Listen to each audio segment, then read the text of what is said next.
முறுக்கு மட்டும் செஞ்சு வச்சிட்டோம்னா ஒரு 4-5 நாளைக்கு ஸ்நாக்ஸ் செய்யணும்னு கவலையே இல்லைங்க. இன்னைக்கு கடைகளில் கிடைக்கிற மாதிரியே டேஸ்டியா மொறு மொறுன்னு பட்டர் முறுக்கு எப்படி பண்ணலான்னு பார்க்கலாம். 3 கப் அரிசி மாவு எடுத்திருக்கிறேன். இதோடவே 3/4 கப் கடலை மாவு சேர்த்துக்கோங்க. இதை நல்லா சளிச்சு எடுத்ததுக்கு அப்புறமா இதோடவே 1 டேபிள் ஸ்பூன் சீரகம், 1 டீஸ்பூன் தனி மிளகாய் தூள், 1/2 டீஸ்பூன் பெருங்காயம், தேவையான அளவு உப்பு சேர்த்து நல்லா கலந்து எடுத்துக்கோங்க. வெண்ணெய் பார்த்தீங்கன்னா இதுக்கு 50 கிராம் எடுத்திருக்கிறேன். 1/4 கப் வெண்ணெய் அளவில் எடுத்திருக்கிறேன். வெண்ணெய் பார்த்தீங்கன்னா கொஞ்சம் சில்லுன்னு கையில் இந்த மாதிரி அழுத்தி பிசைகிற பதத்தில் எடுத்துக்கோங்க. இதை மாவோட சேர்த்து நல்லா கலந்து எடுத்துக்கோங்க.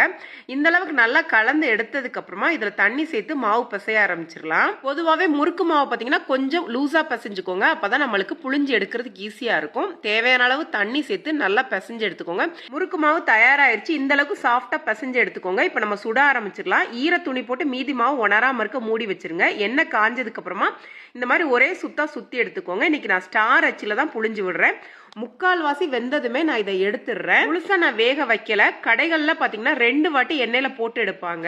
அப்பதான் நல்லா மொறு மொறுன்னு கிடைக்கும். இந்த அளவுக்கு உடைச்சு எடுத்ததுக்கு அப்புறமா திரும்ப இது எல்லாத்தையுமே லோ ஃபிளேம்ல வச்சு இன்னும் கொஞ்ச நேரம் பொரிய வச்சு எடுத்தீங்கன்னா ரொம்ப மொறு மொறுன்னு இருக்கும். உங்களுக்கு 2 வாட்டி போட விருப்பம் இல்லைன்னா ஃபர்ஸ்ட் டைம் போட்டு எடுக்கும் போதே மீடியம் ஃப்ளேமில் வச்சு நல்லா பொன்னிறமாக வச்சு எடுத்தாலுமே டேஸ்ட் ரொம்ப அருமையாக இருக்கும். கண்டிப்பாக ட்ரை பண்ணி பாருங்கள். எல்லாருமே விருப்பமாக சாப்பிடுவாங்க. வீடியோ பிடிச்சிருந்தா லைக் பண்ணுங்கள். நன்றி, வணக்கம்.